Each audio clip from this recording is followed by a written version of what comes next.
Assalamu alaikum. Hello everyone. Welcome back to my another video. In this video, how to center text vertically in Excel without margin cells. Okay.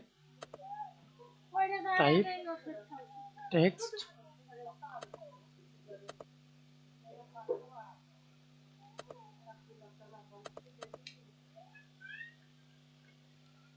text.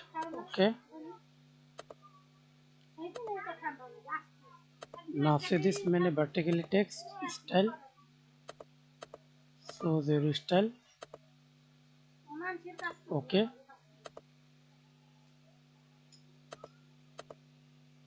Center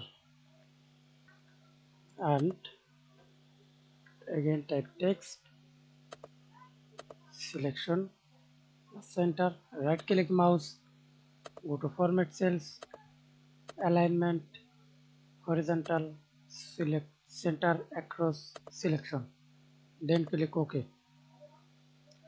Thanks for watching video. Please subscribe to my channel, like, comment, share.